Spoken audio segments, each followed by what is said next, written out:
Ça, c'est un extrait d'un film. À votre avis, c'est lequel? Ouais, Docteur Folamour, hein, ou Comment j'ai appris à aimer la bombe. Et en fait, il a un mémo, ce monsieur, dans ce film, qui a vraiment été écrit par des chercheurs américains à la Rand Corporation, qui s'appelait Cible mondiale en méga mort. Méga death. Voilà. Méga mort, ça voulait dire 1 million de morts. Voilà, donc quand on faisait la guerre nucléaire, pour aller plus vite, on comptait en méga morts. Alors, on m'a demandé de parler du pouvoir. Marc Aurèle disait il y a 2 types de pouvoir. Il y a le pouvoir sur soi et le pouvoir sur les autres. Et le pouvoir sur soi est supérieur au pouvoir sur les autres. C'est Marc Aurèle qui dit ça, le type empereur de Rome, à l'époque où Rome est la plus grande puissance du bassin méditerranéen.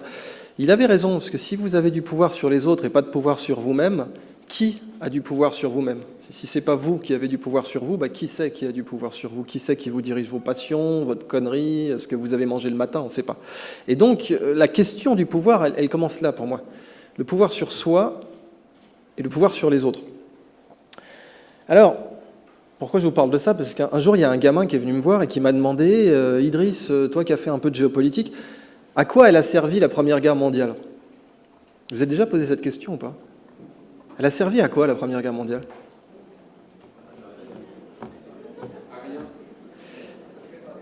Elle a servi, mais alors totalement à rien. Hein. Vous êtes sur une des guerres les plus inutiles de l'histoire. Hein.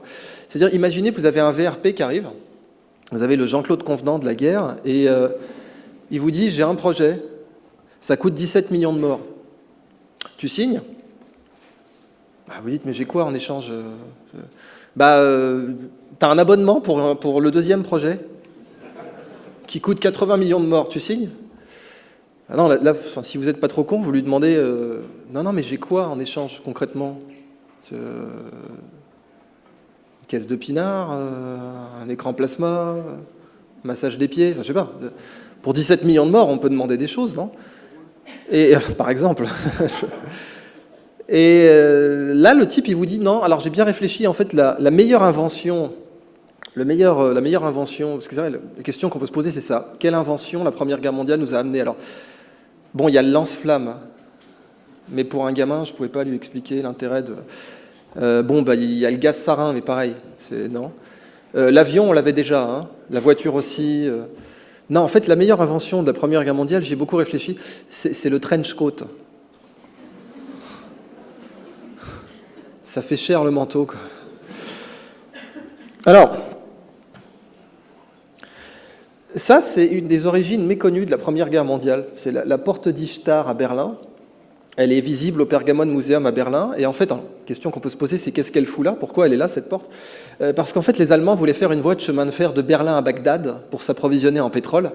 Et à l'époque, il n'y avait pas de pipeline, donc ils voulaient faire une voie de chemin de fer. Et les Turcs leur ont offert les vestiges qu'ils ont découverts sur cette voie de chemin de fer, dont cette porte d'Ishtar. Donc c'est la vraie, hein, c'est celle qui menait au jardin suspendu de Babylone. Et c'est un des témoins d'une des grandes causes profondes de la Première Guerre mondiale, puisque cette voie de chemin de fer de Berlin à Bagdad, elle devait passer par la Serbie, figurez-vous. Elle devait passer par la Serbie, et les forces de l'Alliance ont financé le nationalisme serbe. On ne s'attendait pas à ce que ça nous pète à la gueule, certes, ça nous a un petit peu échappé sur ce coup-là, mais l'idée était que cette voie de chemin de fer, pour les Français et les Britanniques, il ne fallait pas qu'elle ait lieu. Déjà à l'époque, le pétrole avait joué un rôle significatif, c'est évidemment pas le seul, mais un rôle significatif dans la Première Guerre mondiale. Alors, si j'en reviens à cette idée de la guerre, le pouvoir sur soi, le pouvoir sur les autres, je voudrais vous soumettre des idées un peu farfelues, parce que c'est un peu mon job, et je vais être très honnête, le message le plus important de toute ma conf est celui qui va s'afficher dans cette petite bulle, et il va être là pour vous apprendre un peu à manipuler des idées farfelues. Je suis très sincère avec vous, le message qui va s'afficher là, quand je vous l'aurai donné, vous pouvez vous lever, vous barrer, prendre une bière. Je n'ai pas de message plus important que celui-là. Et ce message, c'est que toute révolution dans l'histoire de l'humanité, qu'elle soit philosophique, politique, morale, scientifique, technique, religieuse, ce que vous voulez, toute révolution, si c'est une révolution, ça passe systématiquement par 3 étapes, toujours. D'abord, c'est considéré comme ridicule. Ensuite, c'est considéré comme dangereux. Et enfin, c'est considéré comme évident. Ridicule, dangereux, évident. Prenez le droit de vote des femmes, par exemple. Ouais, sur une salle de 500 personnes, il y a toujours quelqu'un pour dire non, c'est encore ridicule aujourd'hui. Vous trouverez une cagette de tomates mûres sous vos sièges. Mais bon, 1789, Déclaration des droits de l'homme et du citoyen. Et la citoyenne dans tout ça? Non, écoute, Bobonne, j'ai du travail, laisse-moi tranquille. Alors, Olympe de Gouges va se faire décapiter, donc on arrive dans le dangereux, mais pendant les 100 ans qui vont suivre, quand les femmes demandent le droit de vote, on rigole, quoi. Bon. 1889, c'est dangereux, qui va garder les gosses et faire la vaisselle. Parce qu'au bout de 100 ans, les hommes ont commencé à se poser les vraies questions. Donc du coup, les suffragettes, on les torture, on les incarcère, on les psychiatrise, et en dernier recours, on les tue. Donc là, on est en mode dangereux. Et aujourd'hui, les femmes votent. And so what? C'est complètement évident. Bon, sauf pour certains pays à qui on file la Légion d'honneur. Je l'ai faite devant des préfets, cette vanne. Si vous me cherchez, vous me trouverez au club SM le plus proche. Ouais, tu visualises. Donc, tout ça pour vous dire que c'est pas synchrone, le ridicule, dangereux, évident. Il y a des zones pour lesquelles c'est évident et des zones pour lesquelles c'est ridicule. Alors ça, c'est très facile, évidemment, en rétrospective, de se dire ce qui est évident aujourd'hui et qui a été ridicule avant. Ça, c'est facile. Mais ce qui est très difficile, c'est de se poser la question de ce qui est ridicule aujourd'hui et qui pourrait devenir évident. Les soufis disent « le rubis est plus petit que la mine », ce à quoi j'ai envie de répondre « merci d'être venu », mais c'est vrai. C'est-à-dire que le rubis, c'est la révolution, et la mine, c'est les idées à la con. Bon. Si vous voulez trouver un rubis sans mettre les mains dans la mine, il faut aller chez le bijoutier. Mais ce n'est pas vous qui allez prendre la marge. Les révolutions, c'est pareil. Les révolutions sont indiscernables des idées à la con quand elles émergent. C'est-à-dire que cette triade, elle est tellement vraie que si une idée n'est pas considérée comme ridicule, ce n'est pas une révolution. La réciproque n'est pas vraie. C'est-à-dire que toute révolution doit forcément passer par ridicule, mais toute idée à la con n'est pas forcément révolutionnaire. Et pour un preneur de décision, c'est très dur de faire la différence entre une révolution et une idée à la con chimiquement pure. Je vois vos réactions, que vous en manipulez tous les jours. Alors, c'est vraiment ça l'effort, quoi. Considérons des idées qui ont l'air ridicules, mais qui en fait pourraient devenir évidentes. En introduction, cette notion de pouvoir de la connaissance, la notion de guerre à la guerre. C'est une idée un peu bizarre, ça. Pour vous présenter cette idée, je vous présente mon copain le parasite. C'est Toxoplasma gondii, donc c'est un parasite de la souris, du chat et de l'homme. Et ce parasite-là, quand il arrive dans le cerveau de la souris, il lui fait aimer l'odeur de l'urine de chat. Voilà. Il fait que les souris qui sont parasitées par le Toxoplasma gondii aiment l'odeur de l'urine de chat et ont moins peur. Et les humains aussi, voilà, les humains qui sont parasités par Toxoplasma gondii, qui à part ça est totalement inoffensif chez l'homme, sauf chez les femmes enceintes, eh bien les humains parasités aiment aussi l'urine de chat. Voilà, tenez-le vous pour dit. Et ils prennent aussi plus de risques. C'est assez marrant. On sait que, par exemple, les humains qui sont parasités par Toxoplasma gondii ont tendance à conduire plus vite. Voilà, vous pouvez toujours la balancer aux gendarmes sur l'autoroute. Du coup, évidemment, qu'est-ce qui se passe quand une souris se met à avoir une passion invétérée pour l'urine du chat? Tôt ou tard, elle se fait... Voilà. Et c'est ça que j'aime bien chez ce parasite, c'est-à-dire que lui, il gagne à tous les coups. Il infecte la proie et le prédateur. Il s'en fout, lui. Il infecte la souris, il infecte le chat. Donc, quoi qu'il arrive, lui, la guerre entre les chats et les souris, je veux dire, Tom and Jerry War, il s'en fout complètement. Ce parasite-là, c'est pas son problème. Lui, il infecte proie, prédateur, les deux côtés de la ligne de front. Vous voyez, et du coup, il gagne à tous les coups. Ça m'a beaucoup inspiré, ça. Parce que il y a un autre parasite, en fait. Ce parasite-là, il ne fait pas beaucoup de morts chez l'humain, quoi. Mais il y a un autre parasite qui infecte les deux côtés aussi. Et ce parasite, il gagne à tous les coups. Quel que soit celui qui gagne, que ce soit le chat ou la souris, ce parasite, il va gagner, quoi qu'il arrive. Il est toujours gagnant, en fait. Et ce parasite, c'est la guerre. Moi, je suis biologiste de formation et c'est tout à fait le genre de question qu'on se pose en biologie. Par exemple, il y a un grand biologiste qui s'appelle James Lovelock qui considère que la planète Terre est vivante. Et c'est pas du tout idiot, parce qu'il se dit que la planète Terre régule sa température, régule tout un tas de paramètres physiologiques, le pH des océans, etc. Et donc, c'est pas idiot de penser que la planète Terre est à certains égards une dimension homéostatique, donc peut-être vivante. En biologie théorique, on se pose ce genre de questions pour d'autres phénomènes. Par exemple, est-ce que des idées peuvent être virales? Pas forcément vivantes, mais virales. Et est-ce qu'il peut y avoir des virus de l'humanité qui, comme Toxoplasma gondii, qui n'est pas un virus, qui est un parasite, mais qui gagne à tous les coups, qui infecte le gagnant et le perdant? Ouais, là, je vois des sourcils qui font de l'origami japonaise, mais c'est normal. Parce que, je vous ai dit, hein, idée ridicule, dangereuse, évidente. Moi, je suis pas là pour enfoncer des portes ouvertes. J'ai aucune valeur à ajouter si je vous amène des idées qui sont déjà évidentes pour vous. Hein. Je suis là pour vous amener des idées qui, a priori, on les fait escompter sur non pas votre pupille, hein, ça c'est une autre activité que je fais les week-ends, mais... Il y en a qui se sentent coupables de l'avoir compris, cette vanne, on est d'accord. Je suis vraiment là pour vous montrer des idées un peu bizarres. Là. Imaginez que la guerre soit un parasite qui se nourrit de l'humanité. Et elle infecte le gagnant et le perdant. Elle s'en fout, la guerre. Elle gagne à tous les coups.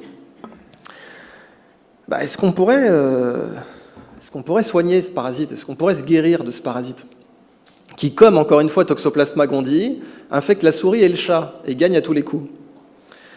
Évidemment, la question, c'est si la guerre est une maladie, parce que bon, la guerre tue. Hein. Il faudrait mettre ça sur les paquets, mais c'est le principe. La guerre, oui, c'est une maladie, elle tue. Bon, jusque-là, tout va bien. Si c'est une maladie, peut-on la soigner? Alors, pour la soigner, évidemment, il faut se poser la question du diagnostic. Pour diagnostiquer, il faut vraiment être sûr qu'on est infecté. Bon.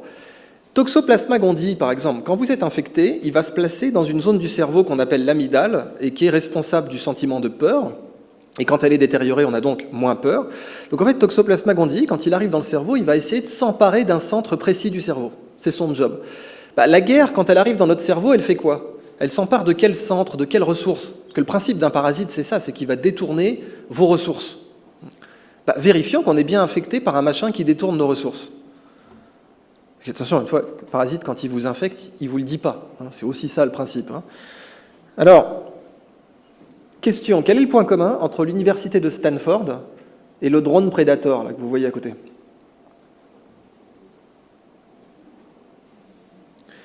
Ça coûte le même prix, en fait. C'est-à-dire que pour construire l'université de Stanford, ou pour inventer le drone Predator, c'est 17 milliards de dollars. Donc, d'un côté, vous avez l'université la plus sexy au monde, et de l'autre, donc Facebook, Google, etc. Enfin, Facebook, c'est né à Harvard, mais ensuite sont installés à côté de Stanford. Google, Yahoo, Nike, ce que vous voulez. Et de l'autre, vous avez un drone Predator. Vous sentez que vous vous faites baiser ou pas, là? Donc là, le diagnostic, on peut commencer à le poser. Alors, attention, je ne dis pas que construire des armes, c'est idiot. Pas du tout. En fait, construire des armes, en général, c'est pour les gens les plus brillants de leur génération. Hein. Archimède, il faisait des armes. Léonard, totalement des armes. Hein. Pareil pour Tesla, qui est le Léonard de Vinci du XXe siècle. Tesla faisait des armes. Nobel faisait carrément des armes. Et Einstein aussi. Hein. Donc, en fait, le virus de la guerre, il est très exigeant. Hein. Il s'attaque à ce qu'il y a de mieux. Il va vous prendre les meilleurs esprits de son temps, toujours. Le virus de la guerre, quand il arrive dans le cerveau de l'humanité, c'est là qu'il tape, quoi. Alors, il y a des tas de gens qui se sont dit comment on pourrait faire autrement, comment on pourrait essayer de mobiliser un peu ces ressources qu'on utilise pour s'entretuer pour d'autres choses. Alors, William James, grand psychologue américain, il a parlé d'un équivalent moral de la guerre. C'est tout à fait intelligent ce qu'il a dit. Il a dit, en gros, quand on est en guerre, on mobilise des ressources et des compétences et de la précision et de la persévérance à un niveau jamais égalé. Il n'y aura aucun moment dans l'humanité où l'humanité va être aussi innovante, preneuse de risques, persévérante que dans une situation de guerre totale. Ce qui serait super, c'est qu'on soit capable d'innover avec ce niveau de précision, mais sans s'entretuer, ce serait pas mal. Il a appelé ça l'équivalent moral de la guerre. Il n'avait aucune idée de comment le faire. Il a juste dit que ça serait bien de chercher. Eisenhower, qui lui, il a vu la Deuxième Guerre mondiale, le plus gros abattoir humain de tous les temps, et il a dit, moi ce que je vois, c'est que ce monde en armes qu'on a créé, parce qu'en plus on a créé une industrie autour de ça évidemment, dépense les rêves de ses enfants et le génie de ses scientifiques. C'est ce qu'il a prononcé dans son discours d'État de l'Union, son dernier discours, son farewell address, son discours d'adieu de son dernier mandat. Il a dit, moi je constate, en tant qu'ancien général et président des États-Unis, qu'on a effectivement une industrie excellente qui crée énormément d'emplois et qui est redoutable, sauf que le génie qu'elle mobilise, elle pourrait le mobiliser pour d'autres choses. Ça ne signifie pas qu'il faut la dissoudre, cette industrie, bien au contraire, mais ça signifie qu'il faudrait l'adresser à d'autres problèmes. Jimmy Carter, donc là vous voyez que c'est dans les deux camps. Eisenhower était républicain, Jimmy Carter démocrate. Il va faire un discours en 1977 en disant l'équivalent moral de la guerre. Il cite William James et il dit « Il faut que nous unissions nos efforts pour construire, pas pour détruire. » Et cette crise énergétique, 73, 79, eh bien, ça va être notre équivalent moral de la guerre, ça va nous encourager à unir nos efforts pour construire plutôt que pour détruire. Donc, ce n'est pas une idée qui sort du néant, vous voyez, William James, Dwight Eisenhower, Jimmy Carter, cette idée qu'on puisse mobiliser l'excellence qu'on mobilise en temps de guerre, mais en temps de paix. Donc, la possibilité qu'on ait des armes de construction massive. Dans la vidéo, vous avez eu Oussama Ammar qui vous a parlé des imprimantes 3D, la capacité à construire une maison comme ça en quelques heures. Ça, c'est une arme de construction massive. Mais ce n'est pas la seule. Bon, vous vous souvenez de ces fameuses images. Il n'y avait pas d'armes de destruction massive en Irak. On les a cherchées tant qu'on a pu. Non, il n'y en avait pas. Par contre, bon, la guerre en Irak a été ce qu'elle a été. Elle a eu les conséquences qu'on connaît. Mais je ne vais pas juger, d'autant que là, vous avez un grand conférencier, par ailleurs. Il a fait un TED, ce monsieur. Mais la seule question que je vais poser là, c'est qui utilise qui? Ça, c'est une vraie question de biologiste. Est-ce que c'est l'homme qui utilise la guerre ou est-ce que c'est la guerre qui utilise l'homme? Est-ce que c'est l'homme qui a domestiqué la guerre ou est-ce que c'est la guerre qui a domestiqué l'homme? Qui est l'esclave de qui, en fait? Alors évidemment, vous dites, non mais c'est nous, hein, c'est nous qui décidons de la faire, la guerre, c'est nous qui... Alors, en biologie, c'est pas toujours évident. Vous savez, il y a des parasites comme ça, chez la fourmi, il y a un parasite qui peut faire que la fourmi ait qu'une envie, c'est de retourner à la fourmilière, pour qu'elle infecte toute la fourmilière. Alors la fourmi, elle va se dire, non, c'est moi qui vais à la fourmilière. Mais non, c'est le parasite qui s'est emparé de son cerveau, puis qui lui dit, retourne à la fourmilière. C'est un petit champignon tout à fait vicieux qui pousse dans le cerveau des fourmis, et c'est tout à fait glauque. Et le champignon va vraiment s'emparer de la fourmi pour la faire rentrer dans la fourmilière, pour qu'elle contamine tout le reste. Et je veux dire, du point de vue fourmi, la fourmi, elle fait son job, quoi. Elle rentre à la fourmilière, elle a envie, c'est sa décision. Mais du point de vue du biologiste qui regarde la situation, non, c'est le champignon qui fait ça. Donc si on essaie d'avoir le même recul, est-ce que le champignon de la guerre, il ne ferait pas le même genre de conneries avec nous? C'est une vraie question qu'on peut se poser. Hein. Mais c'est de la question taquine, c'est de la question ridicule, dangereuse. Évident, je ne sais pas. Vous allez me dire, attendez, l'armée, son boulot, c'est pas de construire, c'est de détruire. Vrai ou faux? Faux. L'armée, quand elle construit, c'est plutôt bien gaulé. Hein. Je veux dire, ça, c'est Neuf-Brisac, bien avant le Pentagone. C'est en Alsace. Et c'est un fort, c'est le plus beau fort de Vauban. Et aujourd'hui, la beauté de ce dispositif fait que cette ville est visitée. L'armée, quand elle construit, elle est plutôt bonne en fait. Hein. Elle peut construire de façon très durable et très résiliente. Mais elle peut aussi construire vite. Elle peut aussi construire très vite. Là, vous voyez, ça, ce sont les ports Mulberry pendant le débarquement de Normandie. Les Alliés n'avaient pas de port en eau profonde, puisque les Allemands ont dynamité Cherbourg. Et donc, ils vont, les Alliés, en 48 heures, comme ça, vont vous projeter un port en eau profonde. Parce qu'on est comme ça chez les Alliés. On fait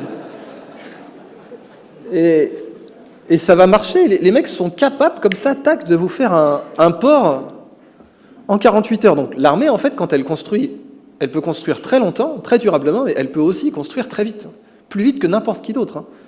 Ce génie militaire, en génie civil, il se trouve qu'on ne l'avait pas, quoi, la capacité comme ça à vous projeter un port en 48 heures au large des plages normandes. Donc c'est peut-être pas si idiot que ça, la possibilité de mobiliser certaines techniques du génie militaire pour le génie civil. D'autant qu'en fait, à chaque fois qu'on fait ça, je ne sais pas si vous avez remarqué, mais on change le monde. Hein.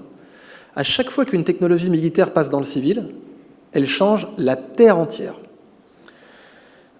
Les semi-conducteurs, ça a été inventé par l'armée, ça. Les moteurs de jet, autre invention militaire, développée par les Allemands pendant la Deuxième Guerre mondiale. Les satellites, invention militaire. Le radar, invention militaire. Et l'ordinateur, bien entendu, invention militaire. Sans oublier Internet. L'ARPANET, c'était au départ un simple principe de décentralisation des nœuds de décision américains en cas de guerre nucléaire. Et c'est justement les mêmes personnes qui ont inventé le terme « méga-mort » qui ont inventé l'ARPANET, l'ancêtre d'Internet. Parce que leur idée, c'était de décentraliser les nœuds de décision dans la machine de guerre américaine pour qu'une frappe nucléaire ne puisse pas tout immobiliser d'un coup. Ça, 20 ans plus tard, ça allait donner l'Internet. À chaque fois qu'une technologie militaire passe dans le civil, elle crée des millions d'emplois, des milliards de points de PIB, et elle change la Terre entière. Est-ce qu'on pourrait généraliser ce processus ? C'est quoi une superpuissance ? Quand vous ouvrez un manuel de géopolitique, ça vous dit qu'une superpuissance, c'est un grand territoire maîtrisé et une grande population connectée. Alors, une superpuissance, c'est pas du tout d'avoir des armes de destruction massive. Pas du tout. La Corée du Nord a des armes de destruction massive, ce n'est pas une superpuissance. Donc la superpuissance, ce n'est absolument pas détenir ou non des armes de destruction massive. Le Pakistan a des armes de destruction massive, le Pakistan n'est pas une superpuissance. Les attributs de la superpuissance d'un point de vue géopolitique, c'est un grand territoire connecté, une grande population connectée. Alors on dit un territoire maîtrisé, mais par maîtrisé, on entend connecté. Et là, vous voyez, c'est une carte du monde la nuit, et vous voyez, toutes les zones éclairées sont des zones de pouvoir. Plus une zone est éclairée, plus c'est une zone puissante. Et même à l'échelle régionale, vous voyez que les zones les plus puissantes du Moyen-Orient sont les zones les plus éclairées. Donc en fait, cette notion d'armes de construction massive, elle paraît beaucoup plus évidente là d'un coup. Le pouvoir, c'est la capacité à avoir des infrastructures résilientes et efficaces, même efficaces sur le plan énergétique. Par exemple, l'Inde, vous voyez que l'Inde, c'est la seule zone en dehors de la triade avec le Japon, l'Europe et les États-Unis, c'est la seule zone qui a un territoire entièrement illuminé. Mais l'Inde n'est pas encore une superpuissance, malgré le fait que son territoire soit bien réparti en infrastructures décentralisées, parce que l'Inde n'a pas une population éduquée, connectée. Et c'est pour ça que l'Inde a investi dans des tablettes. Bon, avec le succès qu'on sait, parce qu'ils ont décidé de faire un métier qui n'était pas le leur, mais en tout cas, l'Inde s'est préoccupée de connecter sa population, parce qu'elle a parfaitement compris que c'était ça l'enjeu de la puissance pour elle. Et la Chine, si on prend le cas chinois, vous voyez que eux, leur territoire n'est pas complètement connecté. Eh bien, c'est pour ça que les Chinois investissent dans les trains à grande vitesse, et qui veulent même être les leaders mondiaux des trains à grande vitesse. Et pendant ce temps-là, aux États-Unis, qu'est-ce qu'on a ? On a le Pentagone. Le Pentagone, le budget climatisation des forces armées américaines, c'est 22 milliards annuels en dollars. Le budget clim, je pourrais vous lâcher le budget allume-feu barbecue aussi, mais bon, je ne suis pas là pour ça. Le budget clim des forces armées américaines, 22 milliards. Le budget du CNRS en France, c'est 5,5. Donc on peut faire des choses avec 22 milliards, c'est ça que je voulais dire. En fait, le budget total du Pentagone, c'est 740 milliards annuels. C'est-à-dire c'est 540 pour le Pentagone seul, et si vous rajoutez toutes les dépenses qui vont être fléchées vers la défense d'une façon ou d'une autre, recherche et développement, etc., eh bien vous atteignez 740 milliards annuels. Avec ça, vous éradiquez l'illettrisme, la faim dans le monde, la malaria, ce que vous voulez. Et si vous regardez les objectifs du millénaire pour le développement aux Nations Unies, ils sont considérés comme tous atteignables avec une dépense maximale de 70 milliards par an pendant 15 ans. 740. Peut-être que cet argent pourrait être dépensé pour obtenir un autre pouvoir. Parce qu'en géopolitique moderne, on ne parle pas du pouvoir sur soi et du pouvoir sur les autres, on parle du soft et du hard power. Le soft power, c'est la capacité à séduire, le hard power, c'est la capacité à violer, concrètement. Et évidemment qu'il faut avoir les deux, mais le hard power, en général, il sert, enfin pour une nation, j'entends, le hard power, il sert en général à dissuader. Civis pacem, parabellum, tout ça. Mais le soft power doit servir à conquérir. On conquiert beaucoup plus durablement une zone par la séduction que par la force. Demandez à ma femme. Je t'aime. Donc, c'est mon côté Colombo. J'ai déjà les sourcils. Ça va être très dur d'enchaîner là-dessus, mais bon, j'ai réussi la moule. Alors, voilà, si vous voulez, le sujet. Peut-on avoir un complexe militaro-industriel 2.0 ? Une évolution du complexe militaro-industriel. Il ne faut pas l'arrêter, le complexe militaro-industriel, bien au contraire. Léonard de Vinci, je ne voulais pas lui interdire de concevoir des armes. Bien au contraire, sa conception d'armes l'a amené à plein d'autres solutions pour d'autres problèmes. Mais justement, cette source de connaissances énorme, gigantesque, qui est peut-être la source de connaissances civiles la plus abondante, la source de connaissances humaines, la plus abondante, pourrait être impliquée dans le civil. Alors là, ce que vous voyez par exemple, c'est la planète Mars si elle était verte. Et là, c'est la planète Mars telle qu'elle est maintenant. Eh bien, vous voyez, au XXe siècle, le pouvoir, c'était la capacité de passer d'une planète bleue à une planète rouge. Ça, c'était le pouvoir au XXe siècle. Ça s'appelle les armes de destruction massive. Les armes de destruction massive, ce sont des technologies qui vous permettent de passer d'une planète bleue et verte à une planète rouge. C'est possible, on a ça. Ça fait même 70 ans qu'on a ça. Bon. Ça, c'est le pouvoir au XXe siècle. Est-ce que c'est le pouvoir au XXIe ? Non. Encore une fois, la Corée du Nord n'a pas le pouvoir au XXIe siècle, heureusement. Pour moi, le pouvoir au XXIe siècle, c'est celui qui va permettre d'aller dans l'autre sens. Passer d'une planète rouge à une planète bleue. Ça, c'est une techno qu'on n'a pas. Ça, c'est la connaissance qui vous permet de faire ça. Et là, il en faut un gros volume de connaissances pour faire ce genre de truc. Parce que c'est totalement inaccessible pour l'instant. Mais ce n'est pas inaccessible à nos rêves. Vous savez, c'est Walt Disney qui disait tout ce que des hommes... Enfin, si vous pouvez le rêver, vous pouvez le faire. Et Jules Verne disait tout ce que des hommes peuvent rêver, d'autres hommes le réaliseront.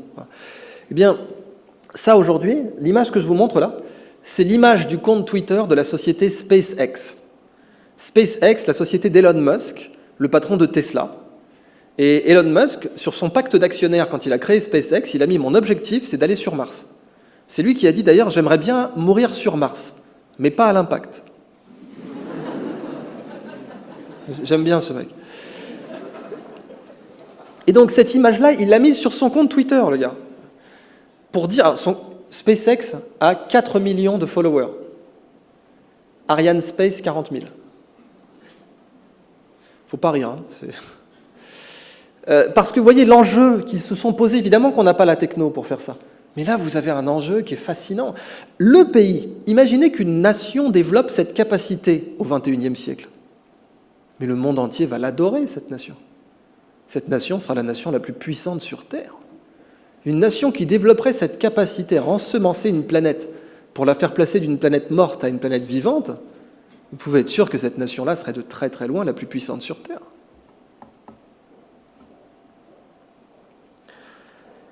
Alors c'est ça le pouvoir de la connaissance. On a eu plusieurs âges dans l'humanité. Vous avez eu l'âge de pierre, l'âge de la pierre polie, l'âge de la nouvelle pierre taillée, le néolithique. Ensuite, on a eu l'âge du cuivre, l'âge du bronze, l'âge du fer, l'âge du carbone 1 avec le charbon, l'âge du carbone 2 avec le pétrole et le gaz. Et aujourd'hui, on est rentré dans l'âge de la connaissance. Par exemple, ça c'est quoi ça ? C'est le nouveau siège d'Apple. Ouais. C'est le nouveau siège d'Apple à Cupertino. Et il y a plein de choses qu'on pourrait dire là-dessus. C'est une petite plaisanterie à 4,5 milliards. Hein. Ils sont riches, les mecs. Ça vous montre à quel point ils sont riches, d'ailleurs, puisque c'est plus grand que le Pentagone. C'est plus grand que le Pentagone. Ça ne dépense pas autant, mais c'est plus grand. Et on peut faire tenir le Pentagone à l'intérieur. Quand ils téléphonent à leur banque, les mecs d'Apple, pour savoir combien ils ont sur leur compte courant, à votre avis, la banque, elle répond quoi ? Bon. Voilà, c'est créditeur, déjà, ça c'est un bon point. La banque, elle répond, votre compte est créditeur. Il y a du liquide. Votre compte est créditeur du PIB du Qatar, plus le budget de défense français. Et quand je dis ça aux États-Unis, ils disent mauvais exemple. 220 milliards de dollars. Bitch. En cash, pour une boîte qui a été créée dans un garage. Apple, ils ne vendent pas du pétrole. Hein. Apple n'est pas ExxonMobil. Ils ne vendent pas du pétrole, les mecs. Aujourd'hui, Facebook vaut 3 fois et demi Total en bourse.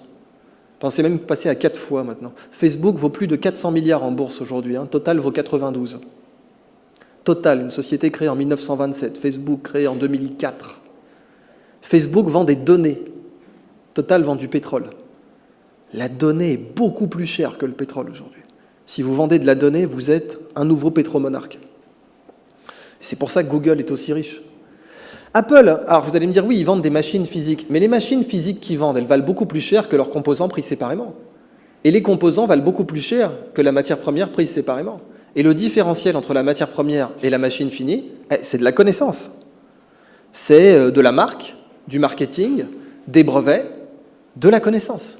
C'est immatériel. L'économie immatérielle, il faut bien comprendre, elle a toujours été là. L'économie de la connaissance, ce n'est pas la plus récente, c'est la plus ancienne. L'être humain échangeait des savoirs bien avant d'échanger des matières premières, de l'huile d'olive ou même de la monnaie. L'être humain échangeait le feu. Donner le feu à une tribu, c'était lui donner de la connaissance, lui apprendre à pêcher, lui apprendre où cueillir. Les hominidés, même avant Homo sapiens sapiens, ont échangé des savoirs bien avant d'échanger de la monnaie. Simplement, nous, on ne voit pas cette dimension immatérielle. L'économie immatérielle, elle a toujours été là. Il est impossible d'avoir une activité économique sans connaissance. Ça, c'est pas possible. Vous ne pouvez pas avoir une activité économique si à un moment donné, il n'y a pas quelque part de la connaissance qui est mobilisée. Simplement, nous, les humains, on a un cerveau de primate. Notre cerveau, il a évolué pour voir d'abord le monde tangible, le monde matériel. Parce que c'est le monde matériel qu'on peut manger, ou qui peut nous manger. Donc l'évolution nous a vraiment forcé à voir d'abord le monde tangible.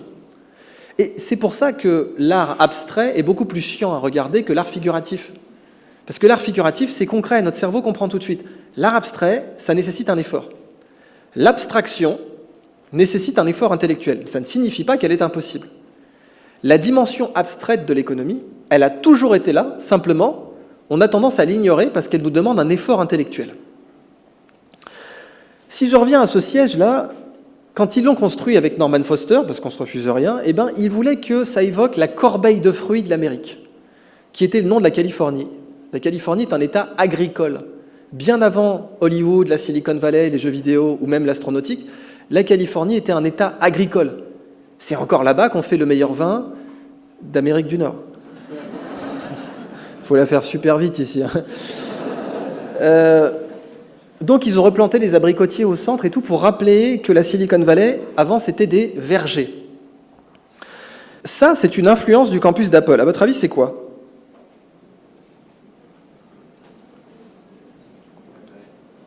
Ça, c'est Bagdad. Je vous avais parlé de la voie de chemin de fer Berlin-Bagdad. Ça, c'est Bagdad, du temps de Charlemagne, ou du temps d'Isnogoud, ça dépend de vos références. Et c'était la Silicon Valley de l'époque. C'est là-bas qu'on fabriquait les meilleurs instruments de navigation céleste au monde. Et quand vous étiez caravanier sur la route de la soie, avoir un bon astrolabe, ça pouvait vous faire gagner 2 semaines sur votre trajet, donc ça se voyait en bas de bilan. C'était les computers de l'époque. Et il fallait les mettre à jour, figurez-vous. Il fallait aller à Bagdad pour faire mettre à jour son astrolabe avec les dernières observations célestes. Donc il y avait le logiciel et le matériel, exactement comme maintenant. C'est de là que vient le mot algorithme. C'était la latinisation d'un mathématicien arabe de l'époque qui s'appelait Al-Khwarizmi et qui a été latinisé en algorithmie. C'est de là que vient le mot algèbre, al-jabar. Aussi bizarre que ça puisse paraître, c'est aussi de là que vient le mot alcool et le mot alambic. Si. Ouais, les savoirs se sont perdus après. À mon grand regret, vous vous en doutez bien. Donc, c'était la capitale mondiale des mathématiques. Et c'était une ville totalement cosmopolite. Vous aviez toutes les religions, vous avez le commanditaire était un prince musulman, mais le premier architecte était juif, le deuxième architecte était zoroastrien, le financier était chrétien et le maître d'œuvre était bouddhiste. Putain, c'était une autre époque. Et ce qu'on peut retenir de ça, c'est que ça, c'est Bagdad avant le pétrole. Et que Bagdad avant le pétrole était beaucoup plus riche, puissante et influente que Bagdad après. Beaucoup plus. Là, vous avez Bagdad qui ne creuse pas le sol. Pétrole, il s'en foutait complètement. Là, Bagdad ne creuse pas le sol. Bagdad creuse le ciel. Ils se sont installés en plein désert, parce qu'en plein désert, on voit très bien les étoiles. Donc, si vous voulez être la capitale mondiale de l'astronomie, c'est là qu'il faut être. The place to be. Quand on creuse le sol, au bout d'un moment, on touche le fond. Mais quand on creuse le ciel, à quel moment on touche le fond ? Vous savez, dans Le Petit Prince, il y a le gars qui compte les étoiles. Il va compter longtemps. Il y a 400 milliards d'étoiles dans notre galaxie seulement. Il y a 1000 milliards de galaxies dans l'univers observable. Donc 400 milliards fois 1000 milliards d'étoiles dans l'univers observable. Ouais, vous allez compter longtemps, il n'y a pas de problème. Revenons à cette idée qu'on pourrait creuser le ciel. L'économie de la connaissance. Imaginez une économie dont la ressource est infinie. Imaginez une économie où quand je vous donne quelque chose, il m'appartient encore. Imaginez une économie où 1 et 1 font 3, littéralement. Imaginez une économie qui maximise le pouvoir d'achat des amoureux. Ça ne veut rien dire, mais on va le démontrer quand même. Bon, pour l'instant, ce que je vous raconte, c'est de la bullshit, hein, on est d'accord. Si je me pointais dans votre bureau, j'ai une super idée, une économie dont la ressource est infinie, et où 1 et 1 font 3, et puis qui maximise le pouvoir d'achat des amoureux.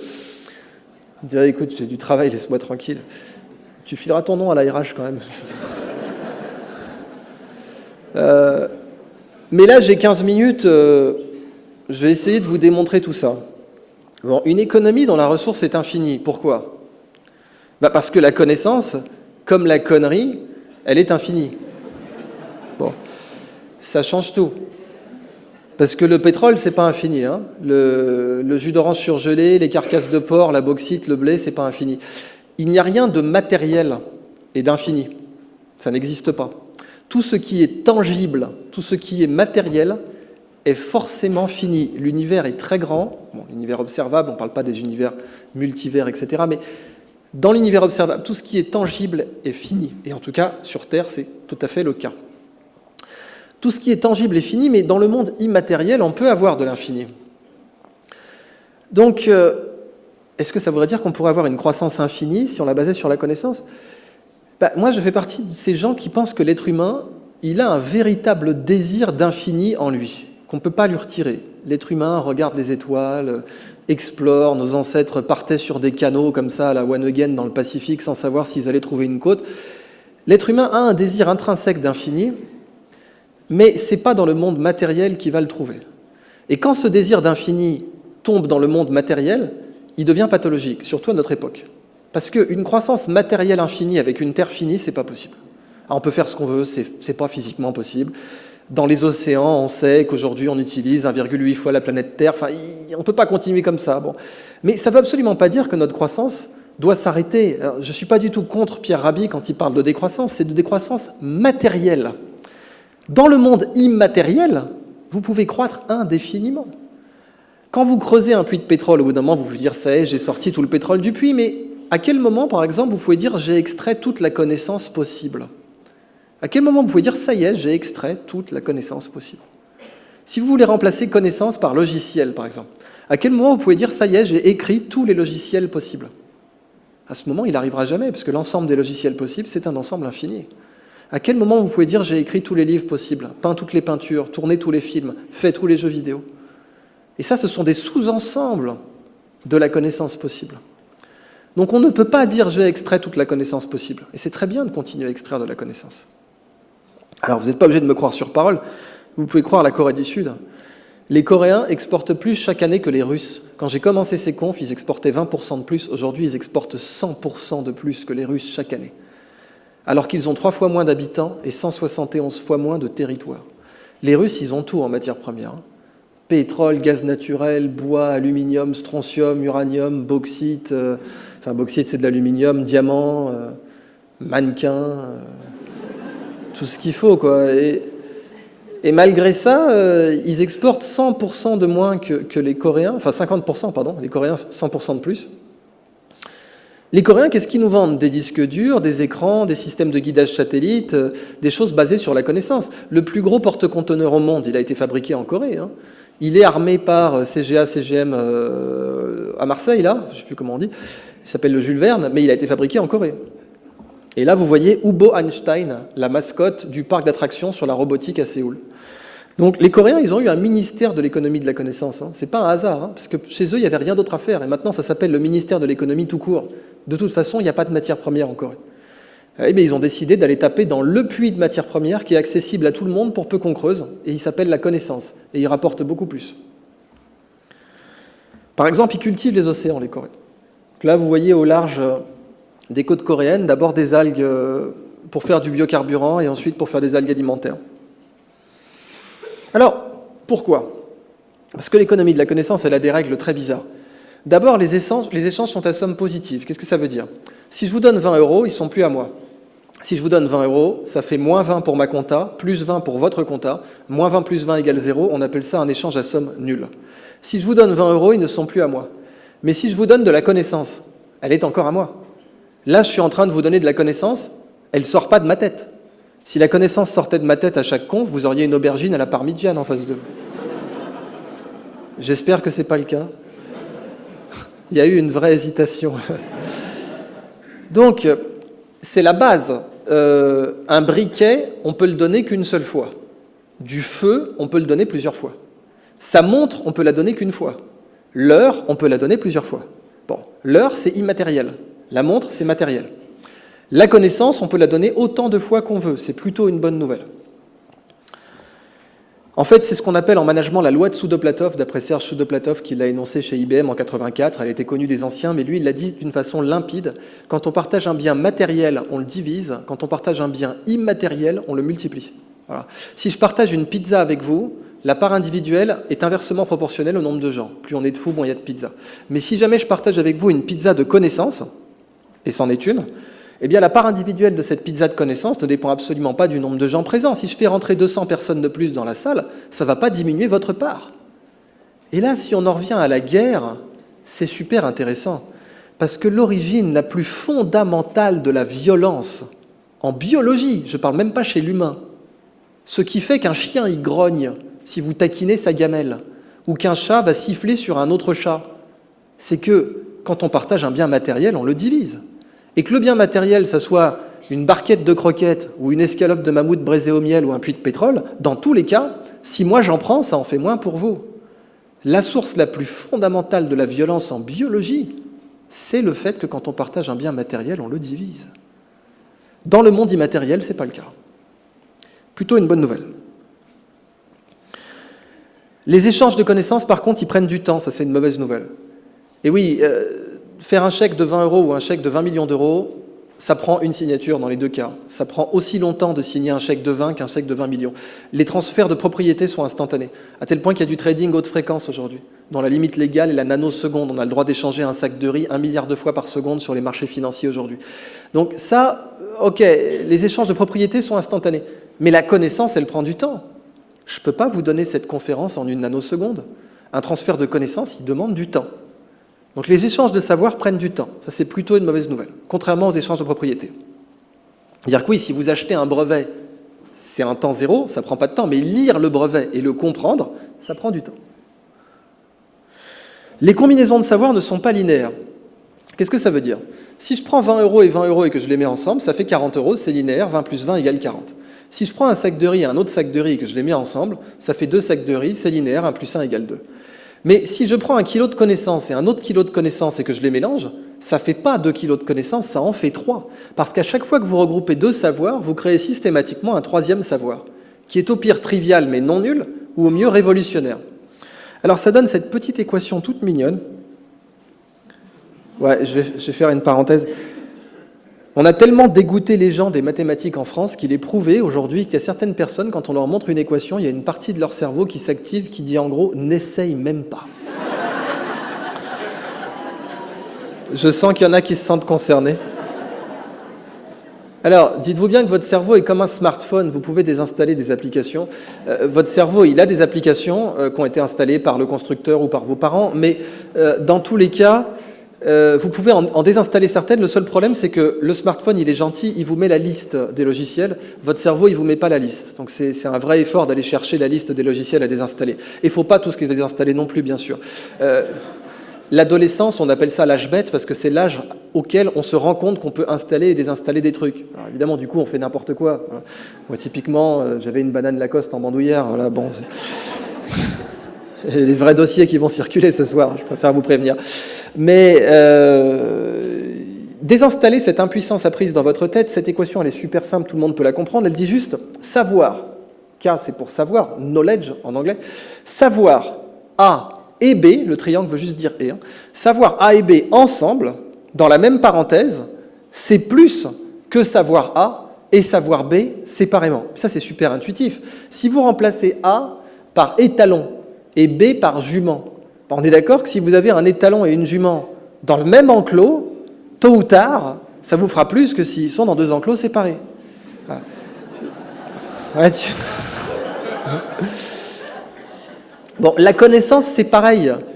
Et c'est tellement pareil, en fait, que, par exemple, dans la génétique équestre, vous avez la vigueur hybride.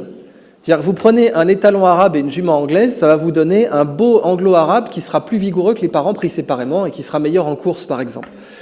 Eh bien, cette vigueur hybride, elle existe aussi dans la connaissance. Quand vous croisez des connaissances, quand vous métissez des connaissances, eh bien, vous obtenez des savoirs qui peuvent être révolutionnaires. Et c'est typiquement ce qui a été fait à la Renaissance. La Renaissance, c'est une période historique durant laquelle le métissage des connaissances a été le plus intense. Parce que l'Europe, libérée de la sclérose, de la scolastique médiévale, où chacun était dans son domaine bien précis, a vu ses connaissances exploser. Et dans l'Antiquité, on a vu ça aussi. Un des corrélats du polythéisme dans l'Antiquité égyptienne notamment, c'était que chaque prêtre avait un savoir qu'il n'avait pas le droit de transmettre aux autres prêtres. Les prêtres d'Anubis, c'était l'embaumement, les prêtres de Thoth, c'était l'écriture, les mathématiques, d'autres, c'était l'architecture, ils n'avaient pas le droit de communiquer. Et quand Alexandre le Grand est venu, et qu'ensuite il y a eu les Ptolémées, qu'on a eu la bibliothèque d'Alexandrie, dont un des précurseurs était la bibliothèque d'Hermopolis, eh bien on a observé un métissage des connaissances absolument remarquable, parce que le fait d'avoir réuni tous les savoirs dans un seul lieu a créé une fécondité d'ordre général sur les savoirs. En gros, on a fait une partouze de la connaissance. Je savais que oui, là, pareil, on sent que le rire, c'est là, hi, puis direct, vous regardez si les voisins ont rigolé, quoi, puis non, là, j'en assume l'entière responsabilité, il n'y a pas de problème. Alors, pour moi, la plus belle dimension de la connaissance, c'est la structure de son pouvoir d'achat. Je vous ai dit, imaginez une économie qui maximise le pouvoir d'achat des amoureux. Tiens, on n'a pas démontré ça encore. Je vais vous le faire deviner, c'est pour ça que j'ai laissé la slide vide. Là, on est en train de réaliser une transaction de connaissance. Je vous donne de la connaissance, là, maintenant, tout de suite, et vous me donnez deux choses en échange. Lesquelles ? De l'attention, très bien, et quoi d'autre ? Du temps. Alors, il y a des choses supplémentaires en bonus, ça peut être du feedback, ça peut être... mais ce n'est pas obligatoire. Mais les choses sine qua non, sans lesquelles il est physiquement impossible de télécharger un savoir dans sa tête, c'est l'attention et le temps. Alors, ça donne cette autre petite équation toute mignonne. Bon, elle ne mord pas, elle dit juste « La connaissance téléchargée dans votre tête est proportionnelle au produit de l'attention et du temps. » Donc, phi de k, ça veut juste dire la connaissance téléchargée. Le signe au milieu veut dire proportionnel, c'est tout. Et A fois T. Qu'est-ce que ça veut dire concrètement ? L'eau qu'on va sortir d'un puits, elle est proportionnelle aux efforts multipliés par le temps. Bon, elle est proportionnelle aux efforts, bon, la taille du seau, le poids, ça va vous donner l'effort. Et puis, le temps que vous allez puiser. Si vous mettez beaucoup d'efforts et que vous puisez une minute, vous aurez un certain volume d'eau. Si vous mettez beaucoup d'efforts et que vous puisez des heures, vous aurez un gros volume d'eau. Ça, c'est un gisement de connaissances. Ça, c'est une source de connaissances. La connaissance que vous allez mettre dans votre tête à partir de ce gisement de connaissances, elle est directement proportionnelle à l'attention multipliée par le temps. Alors, cette équation, elle n'est pas parfaite. Elle ne prend pas en compte l'expérience, la consolidation, le sommeil. C'est une équation dite naïve, c'est la plus simple. Mais elle est déjà super intéressante. Parce que, pourquoi j'ai mis un produit déjà ? Pourquoi j'ai mis A fois T ? Parce que le produit, en mathématiques, ça a une propriété bien particulière, c'est la contagion du zéro. Contagion du zéro, ça veut dire quoi ? Ça veut dire que si vous faites A fois B fois C fois D jusqu'à Z, et qu'une des lettres vaut 0, tout le monde vaut 0. Eh bien, c'est ce que je voulais. Si vous me donnez 1 heure de votre temps, mais que pendant 1 heure, vous êtes en mode musique de Barry White dans votre tête, il n'y aura pas beaucoup d'échanges de connaissances. J'aime bien cet exemple, parce que statistiquement, il y a forcément une personne dans la salle qui va avoir « Let the music play » pendant 1 heure. Vous sentez que ça monte ou pas là ? Si vous me donnez toute votre attention et 30 secondes, il n'y a pas beaucoup d'échanges non plus, donc on voit bien qu'il faut payer les deux. Attention fois temps. La monnaie de l'économie de la connaissance, ce n'est pas l'heure, c'est l'at. Et un at, c'est 1 heure à attention maximale. Et attention maximale, c'est très facile à définir, c'est quand vous êtes tellement pris par un bouquin que vous ratez votre station. Quand vous êtes tellement pris par un bouquin ou par une partie de Candy Crush que vous ratez votre station, eh bien vous êtes à attention égale 100%. Et quand vous êtes en mode musique d'ascenseur dans votre tête, et bien là vous êtes à attention égale 0. Et il y a un continuum évidemment entre les deux. Si vous voulez acheter un savoir dans votre tête, il faut payer en at. Et l'at, eh bien on en a un revenu mensuel. On a un revenu mensuel d'at, de poche pour notre consommation personnelle. Mais si votre pouvoir d'achat il est en at, le chômeur, il a plus de pouvoir d'achat mensuel que le salarié. Son revenu mensuel date de poche est supérieur à celui du salarié. Sauf si le salarié confond sa comptabilité personnelle et sa comptabilité d'entreprise. En natte. Hein. Qu'est-ce que ça veut dire confondre sa compta personnelle et d'entreprise en natte? Ça veut dire apprendre sur le lieu de travail des choses qu'on aurait voulu apprendre sur son temps libre. Typiquement ce qu'encourage Google aujourd'hui. Hein. Apprendre sur son lieu de travail des choses qu'on aurait désiré apprendre sur son temps libre. Ça, c'est mobiliser des hâtes professionnelles pour sa consommation personnelle. Mais également, le petit Somalien, il n'est pas né avec 1 000 $ en poche, mais il est né avec de l'attention et du temps. Le petit Somalien, il a un pouvoir d'achat à la naissance dans l'économie de la connaissance. Alors attention, le pouvoir d'achat, ce n'est pas équivalent à l'accès au magasin. En économie, on sépare les deux. Si vous avez 1 million d'euros sur votre compte en banque et que les banques sont fermées, vous avez 1 million d'euros à la banque. En tout cas, pour le fisc, vous les avez. Donc en économie, on sépare accès au magasin de pouvoir d'achat. Le petit Somalien n'a pas le même accès au supermarché de la connaissance que nous, c'est vrai. Et encore qu'avec Internet, c'est en train de s'ajuster petit à petit. Mais il est né avec de l'attention et du temps. Pour moi, la plus belle conséquence de cette équation, c'est la condition à laquelle on maximise son pouvoir d'achat. Comment ça s'appelle quand on donne toute son attention et tout son temps à une personne? L'amour. Quand on aime quelqu'un, on a envie de lui donner un maximum de notre attention et de notre temps. Notre capacité à mobiliser des hâtes pour cette personne est maximale. Et notre capacité à maintenir une attention élevée longtemps aussi. Si c'est une corvée, ça va être très facile d'en être distrait. C'est ça la différence entre une corvée et une passion. Une corvée, très forte barrière d'entrée, très faible barrière de sortie.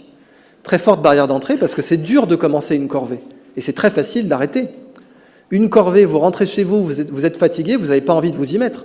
Et en admettant que vous vous y soyez mis, dès que le téléphone sonne, vous arrêtez. Donc forte barrière d'entrée, faible barrière de sortie. Une passion, c'est l'inverse. Une passion, c'est très facile de commencer, et si le téléphone sonne, vous n'en avez rien à foutre. Donc très forte barrière de sortie. On voit la différence de compétitivité entre passion et corvée. Et en fait, ça, c'est un point essentiel, parce que, voyez-vous, la révolution industrielle, elle nous a laissé avec 2 énormes mensonges qu'on continue à entretenir par ignorance. Et ces 2 mensonges, c'est produire ou s'épanouir, il faut choisir. Premier mensonge. Produire ou s'épanouir, il faut choisir. Ou bien tu es productif, mais tu seras dépressif. Ou bien tu es épanoui, mais tu es un glandeur. Voilà, tu es un traître au redressement national. Bon. En Asie, on le sent. Hein. En Asie, on le sent vraiment. C'est-à-dire que si tu es en train de t'épanouir, c'est qu'il y a un truc qui ne va pas. C'est que tu trahis l'économie de la ville. Ça, c'est le premier mensonge de la révolution industrielle. Et l'autre mensonge, on va le voir après, c'est nature ou emploi, il faut choisir. Alors, là où il y a de la nature, il n'y a pas d'emploi, c'est la campagne. Et là où il y a de l'emploi, il n'y a pas de nature, c'est la ville. Et on ne peut pas avoir les deux. Quoi qu'il arrive, l'emploi et la nature sont en compétition. On va voir que c'est totalement faux, ça. On va le démontrer. Mais pour en venir là, produire ou s'épanouir, faut-il choisir? L'économie de la connaissance maximise littéralement le pouvoir d'achat des amoureux. Là, normalement, je jette le micro et je me casse. Parce que quand vous aimez un domaine, votre capacité à maintenir une attention élevée dessus augmente. Si vous avez 5 heures pour apprendre un dossier et que pour une raison ou une autre, vous êtes amoureux de ce dossier, eh bien vous aurez 5 hâtes. Votre attention sera maximale. Le clampin à côté qui n'a aucune envie de se plonger dans le dossier, il aura peut-être 0,5 hâtes, parce que son attention sera minimale, même sur 5 heures. Donc votre capacité à télécharger de la connaissance augmente quand vous aimez ça. Et ça, je veux dire, c'est quelque chose qui était connu depuis l'Antiquité. Hein. Alors évidemment, juste en dessous l'amour, il y a l'addiction. Et oui, tout amour est addictif, mais toute addiction n'est pas forcément amoureuse. Je vous laisse méditer là-dessus 5 minutes. Si vous voyez un cas qui vous revient dans votre vie personnelle. Donc évidemment, il y a des médias qui sont redoutables pour capter l'attention et le temps. Et ces médias, ce sont les jeux. Et pas que les jeux vidéo. C'est connu depuis l'Antiquité que les jeux sont des aspirateurs à hâte. Les Grecs, quand ils voulaient avoir la paix, ils faisaient les Jeux Olympiques. Toutes les cités regardaient et on avait la paix. Les Romains, quand ils voulaient avoir la paix dans la cité, ils faisaient les Jeux du cirque. Tout le monde regardait et on avait la paix. Et encore aujourd'hui, quand TF1 veut vendre un encart publicitaire, on est bien d'accord qu'ils ne mettent pas un cours au Collège de France. Hein. Ils mettent des jeux. Soit des jeux télévisés, soit du foot, qui est un jeu. Et on est d'accord qu'une finale de Coupe du Monde de foot va capter beaucoup plus d'attention et de temps en une fois que tout le monde universitaire en 10 ans. Et c'est pour ça que Neymar est beaucoup mieux payé que moi. Ne rigolez pas, c'est pas censé être drôle. Même d'un point de vue architectural, si on était un extraterrestre qui étudiait la planète Terre, on serait obligé d'admettre qu'aujourd'hui, ça fait totalement sens de construire des stades de 80 000 personnes, mais que vous ne verrez jamais quelqu'un construire un amphi de 80 000 personnes. Ouais, ça vous fait rire, ça ne devrait pas. Vous voyez bien que les jeux, intrinsèquement, sont redoutables pour capter l'attention et le temps. Et il faut s'en servir de ça. Parce que oui, les jeux vidéo aussi. Tenez par exemple World of Warcraft. En fait, il est tellement excessif ce jeu qu'il y a des concours de costards, et là, on appelle ça du cosplay, ça c'est la gagnante, c'est 200 000 € de prix pour ce costume. Mais c'est encore anecdotique ça, parce qu'il y a des joueurs professionnels, figurez-vous. Pour d'autres jeux comme Dota 2, StarCraft 2, il y a des joueurs professionnels, et ils peuvent faire jusqu'à 6 millions de dollars sur une compétition. 6 millions. Les dernières compétitions de Dota 2 sont même montées jusqu'à 8 millions à l'heure où je vous parle. Et c'est pas fini, puisque en fait, chez Google ou chez Tesla, eh bien, on recrute les joueurs professionnels, figurez-vous. Elon Musk recrute des joueurs professionnels pour qu'ils apprennent à ses ingénieurs à les battre en intelligence artificielle. Parce que jouer à un jeu vidéo, d'un point de vue mathématique, c'est infiniment plus compliqué que de jouer au jeu d'échecs ou au jeu de Go. Et oui, ça paraît bizarre, parce que nous, on est conditionné à l'idée que la souffrance est équivalente à la performance. On voit rapidement que sous la couette, ça ne marche pas forcément. Mais dans le travail, on se dit ça souvent. Et c'est faux. C'est-à-dire que d'un point de vue mathématique, faire une intelligence artificielle qui va battre un joueur d'échecs, on sait faire. Aucun joueur d'échecs humain ne sait battre les meilleurs ordinateurs aujourd'hui. C'est fini depuis 1995. Pour le jeu de Go, aucun joueur humain ne sait battre les meilleurs ordinateurs aujourd'hui. C'est fini depuis 2015. Pour les jeux vidéo, aucun ordinateur ne sait battre les meilleurs joueurs humains, aujourd'hui. Parce que vous prenez un jeu comme StarCraft 2, par exemple, une partie typique va durer 30 minutes, le nombre d'actions possibles, la diversité des actions possibles est de 50, et un joueur professionnel a 200 à 300 actions par minute. Ce qui signifie que le nombre de parties possibles est 50 puissance 300 fois 30. C'est très très gros comme chiffre. Le nombre de parties d'échecs, c'est 10 puissance 120. C'est une grille de morpion à côté. Donc, je sais que ça paraît bizarre, parce qu'on se dit vraiment qu'en société, aujourd'hui, un joueur de jeux vidéo, il a moins la classe qu'un joueur d'échecs. Ça va changer, parce que Harvard, aujourd'hui, a une équipe officielle de joueurs de jeux vidéo, figurez-vous. Une vraie équipe officielle, comme ils en ont une pour le basket et pour le baseball. Et Harvard a déclaré, un jour, nous aurons des quotas de recrutement pour les joueurs professionnels. C'est-à-dire que de même qu'un très bon basketteur, on va lui filer une bourse même s'il n'a pas de bonne note en maths, un très bon joueur de jeux vidéo, on lui filera une bourse aussi s'il est dans le top 1% mondial, ce qui est, encore une fois, extrêmement dur. Il ne suffit pas d'avoir une manette pour être dans le top 1%. Alors, si j'en reviens à World of Warcraft, à votre avis, combien de temps l'humanité a accumulé sur ce jeu? Si on met bout à bout toutes les heures, ça va chercher dans les combien? Allez, qui pense que c'est l'âge des États-Unis d'Amérique, 240 ans? Plus, moins? Qui pense que c'est l'âge de la France, 1500 ans? Qui pense que c'est l'âge de la civilisation, 15 000 ans? Et oui, parce que contrairement à ce qu'on pourrait croire, l'âge de la civilisation est en fait supérieur à l'âge de la France. Quand je la fais aux États-Unis, celle-là, standing ovation direct. Plus ou moins que 15 000 ans? Allez, régalez-vous. De 2004 à 2014, l'être humain, l'humanité a passé 7 millions d'années sur World of Warcraft. C'est 50 fois plus que toutes les heures travaillées chez Apple depuis 1976. Donc si je vous disais qu'un jour on pourrait créer le PIB du Qatar en jouant à un jeu vidéo, c'est ridicule, non? Alors, ouais, voilà, c'est un peu le moment Hello Kitty de la présentation. Mais vous n'avez pas de cœur, parce que les meilleurs commentaires que j'ai eus chez les entrepreneurs français, c'était « Ah, elle est belle la chaîne !» Test de Rorschach pour patron de PME, quoi. Alors, ces bébés tigres, ils sont là pour illustrer un principe assez simple, qui est que jouer, c'est la meilleure façon d'apprendre, point. Pourquoi? Ces bébés tigres-là, s'ils ne jouent pas, ils vont crever. Ils ne sauront pas chasser, ils ne sauront pas défendre leur territoire, ils ne sauront pas se reproduire, ils vont mourir. La nature, elle ne fait pas de cadeaux. La nature, elle est un poil plus sélective que le concours d'entrée à Polytechnique. C'est pas si vous avez échoué, vous revenez l'année prochaine. Non, c'est vous êtes mort. Donc, dans la nature, qui est beaucoup plus sélective que nos grandes écoles, plus un comportement est précis, par exemple pour un chimpanzé, utiliser un bâton pour aller chercher des fourmis dans une fourmilière, ou bien utiliser des cailloux pour briser une noix, plus un comportement est pointu, plus le jeu va être sollicité pour l'apprendre. Pourquoi? Parce que le jeu, c'est spontané, et parce que le jeu a un retour sur expérience immédiat. Comparez le jeu à une copie d'examen. Une copie d'examen, vous faites... Voilà, imaginez, vous avez 15 questions, typiquement, dans une copie d'examen classique. 15 questions. Première question, aucun retour. Deuxième question, aucun retour. 15e question, aucun retour. Vous rendez votre copie. 2 semaines plus tard, hors contexte, vous avez un retour. Ça vous fait donc 15 retours toutes les 2 semaines. Un jeu vidéo, un retour toutes les demi-secondes. Terminé. Et c'est pour ça que les pilotes d'avion n'apprennent pas à piloter sur des copies d'examen. Alors, ils ont évidemment des cours de maths de cette manière-là, qui n'est pas la meilleure, mais un simulateur, c'est nécessaire pour former un pilote. C'est juste incontournable. On ne peut pas former un pilote sans simulateur.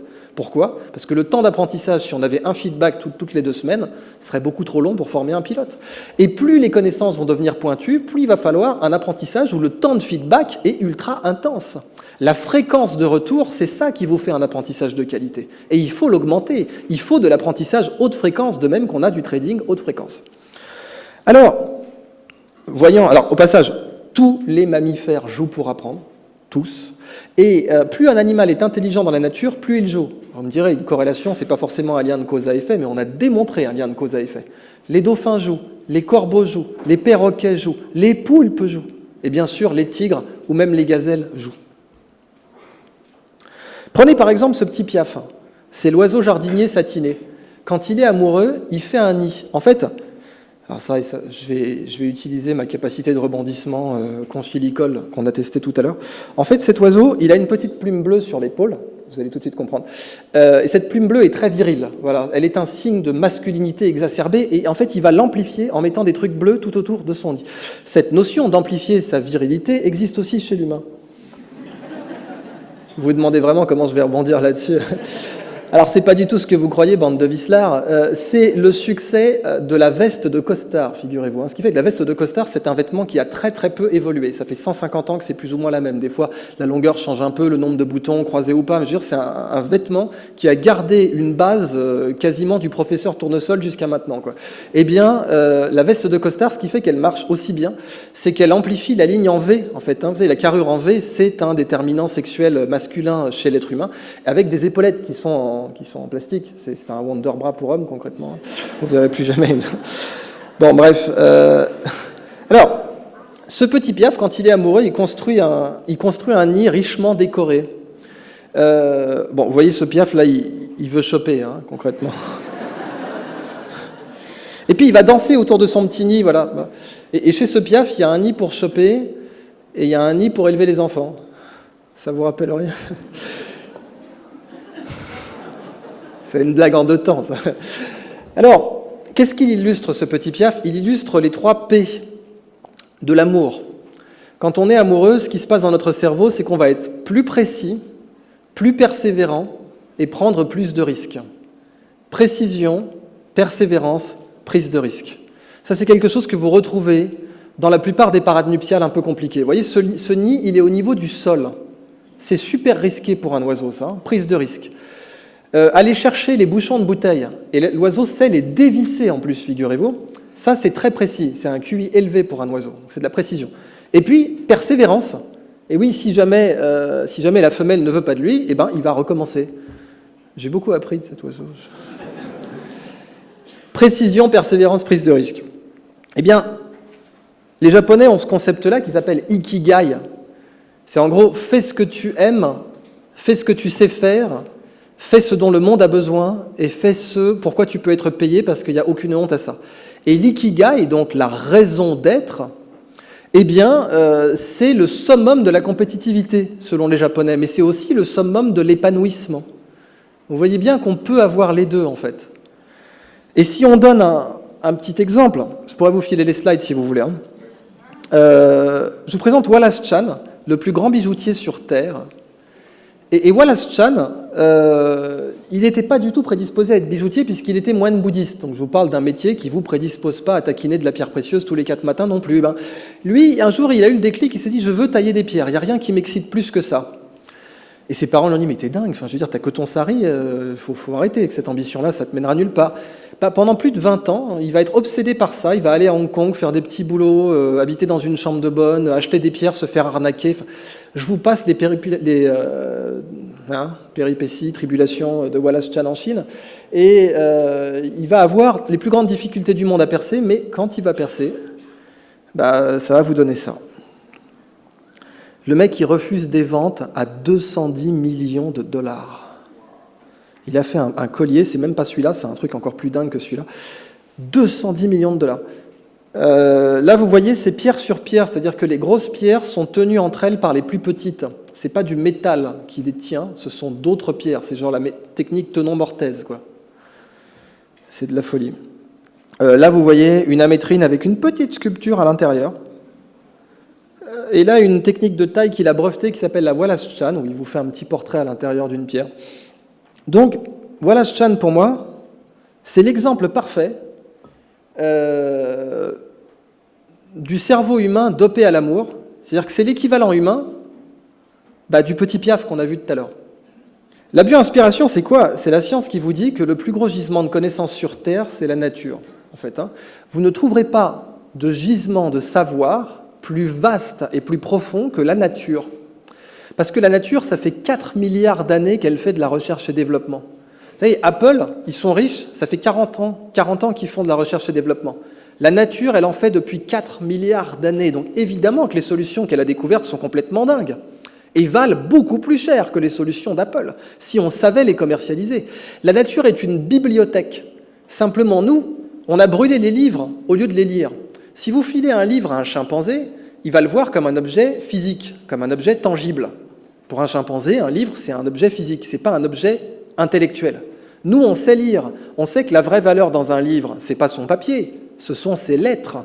On peut avoir un livre sans papier aujourd'hui, il y a les PDF, avant il y avait la tradition orale. Un livre sans papier, c'est possible, mais un livre sans lettres, c'est pas possible. La vraie valeur dans un bouquin, c'est les lettres. Quand on partage les lettres d'un livre, on les multiplie. Quand on partage le papier d'un livre, on le divise. Si vous utilisez un livre comme un gisement de papier, vous allez le détruire. Si vous utilisez un livre comme un gisement de lettres, vous allez le protéger. La nature, c'est la même chose.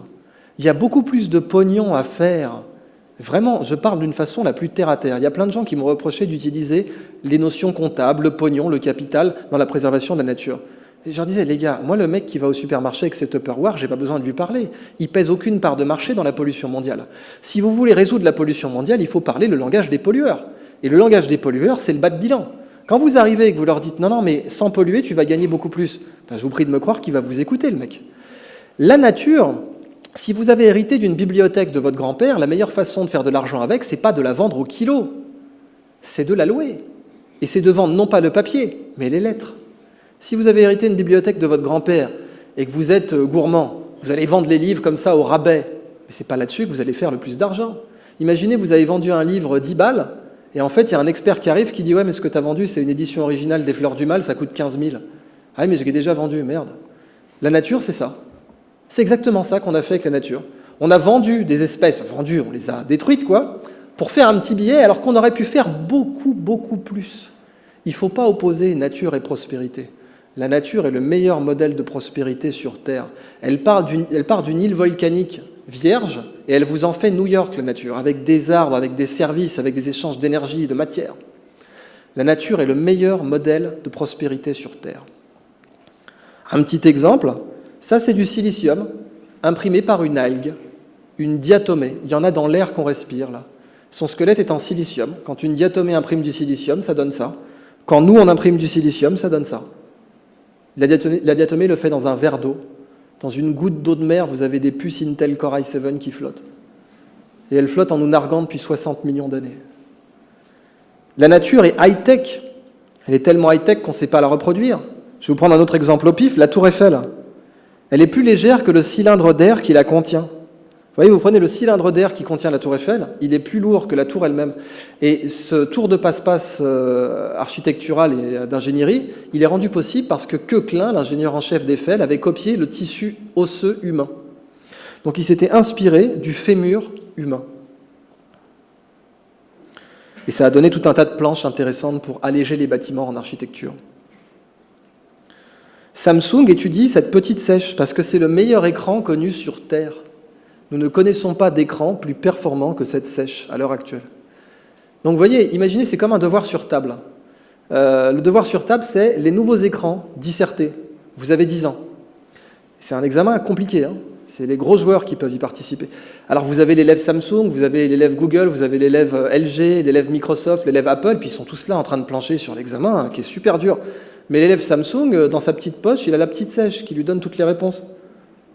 C'est donc une anti-sèche.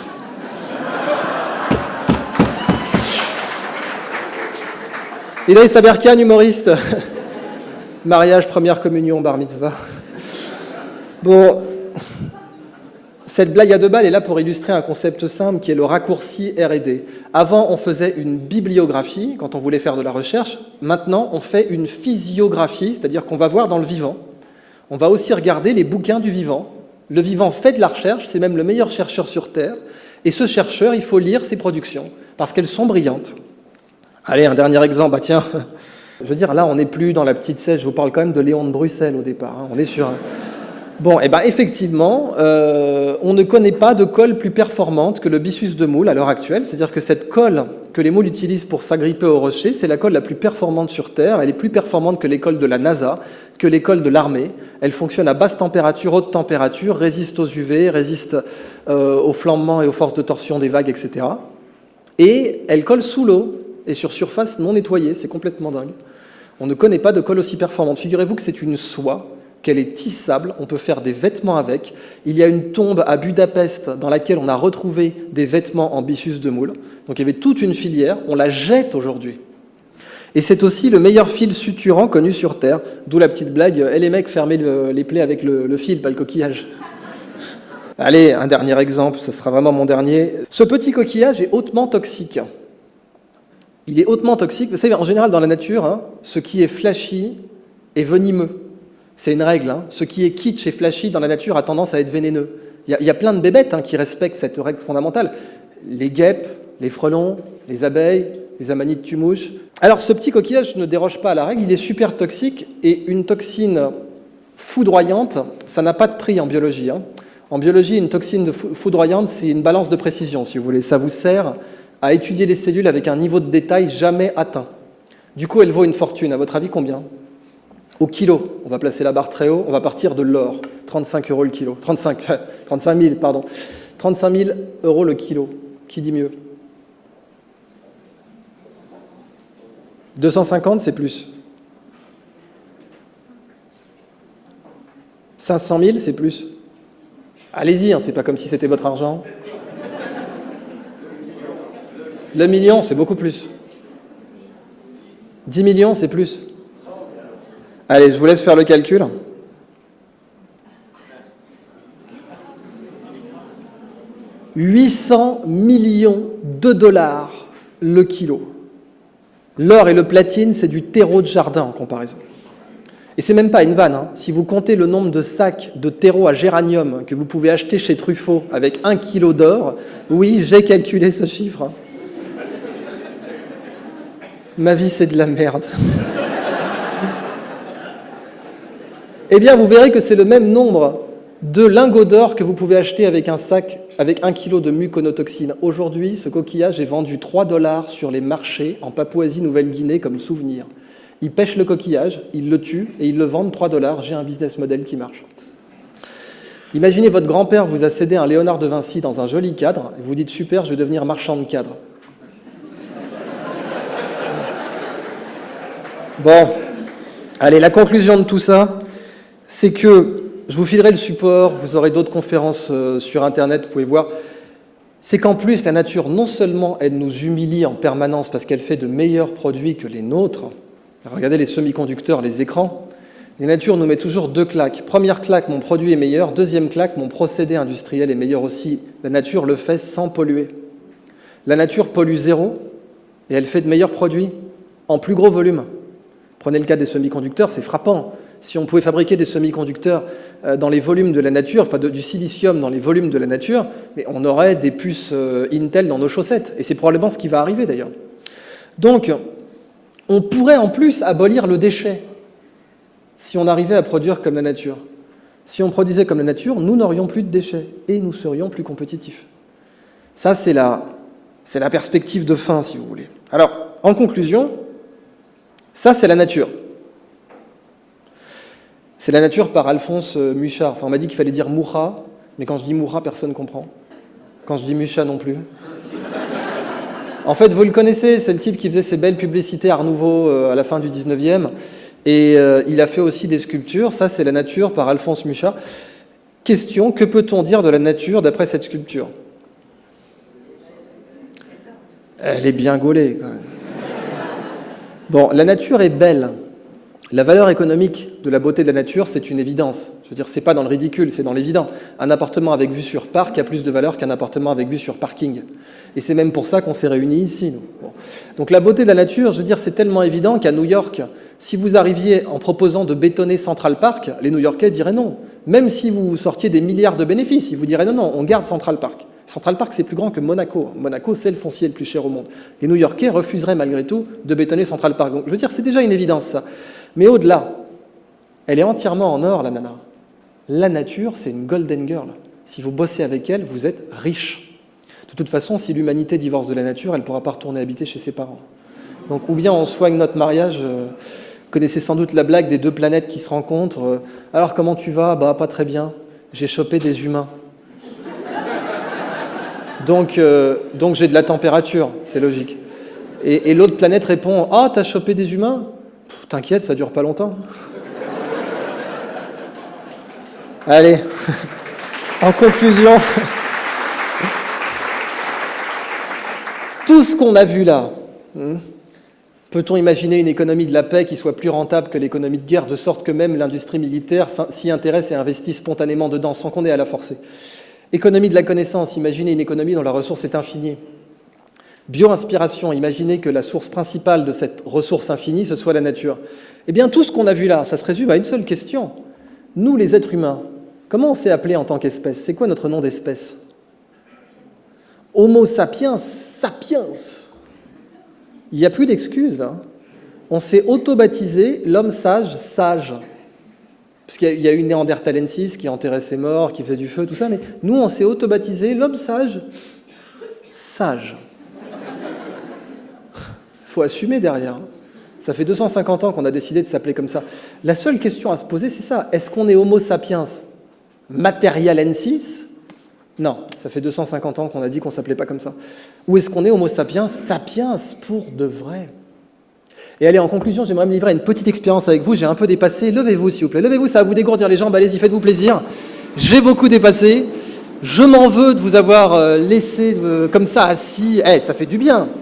Non, mais ça fait du bien ou ça fait pas du bien? Je m'occupe bien de vous, quand même. Hein? Bon, bah, vous tous levez, là, comme ça. Vous tous levez comme ça, là, bien en rang. Vous savez ce que c'est?